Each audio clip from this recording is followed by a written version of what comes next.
I don't know if anyone's paying attention or if Tom's still here.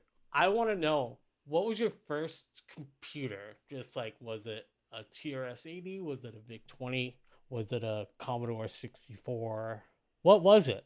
Because I found that a lot of people that are super into streaming and gaming, which I'm not. I always say I'm not a gamer. I almost pulled up the Tetris terminal to play with you guys.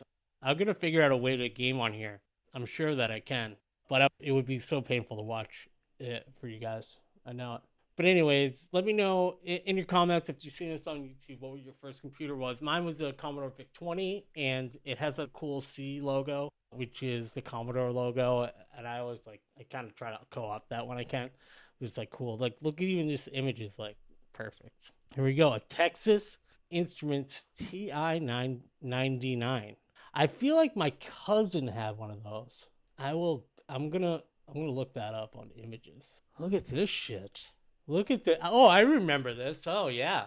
So it kind of had like a little place to put a cartridge, and the world's first 16-bit home computer. Yeah, because I think that the VIC-20 was an 8. What? I don't even know if it was an 8-bit. Look at this thing. What a beast. Beautiful. Oh, I remember this home screen thing too. I so remember that almost from school. I remember like there was that Turtle program. I learned programming in Turtle. Why don't we type in? I want to see what comes up. It's like you made the thing draw pictures or whatever. Move cursor 50 pixel. These are not really. I remember more looking like this when we were done, which is the sort of having it draw spirograph kind of things for whatever reason. That's all I remember it doing. Oh my god, I've gotten way off track from the Commodore computers, but I just love old computers.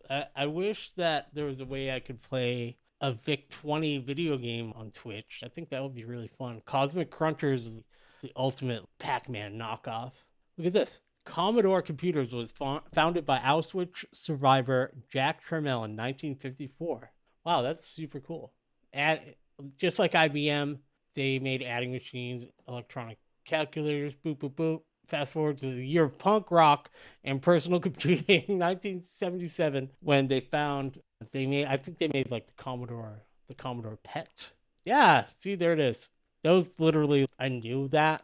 I wasn't trying to flex and be like, yeah, I know that the first computer in 77 was a PET. Look at this thing.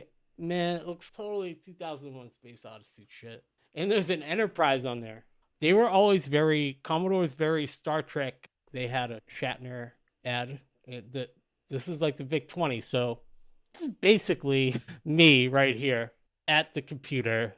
And then poor dad's got his black coffee trying to figure out his finances. There's no way you could have had this thing run any sort of program that would help you with your money or anything. Like, you could print stuff out or whatever, but if you were tracking your finances, the Commodore VIC-20, you're effed, man. You're effed.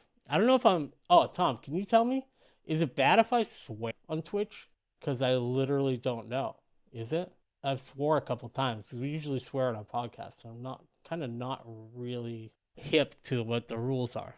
1982, the Commodore 64 came into our lives. I had an uncle that basically worked at an electronics place. So he would always get us this cool stuff. We didn't have this printer, but we had another printer that was similar to it. We didn't have this disk drive. We had a disk drive that was compatible with the VIC-20. It looked like this, but very close. These monitors, dude, this monitor is my favorite thing in the entire world. I would watch movies on it, anything. It's so great. It's got the two AV things in the front.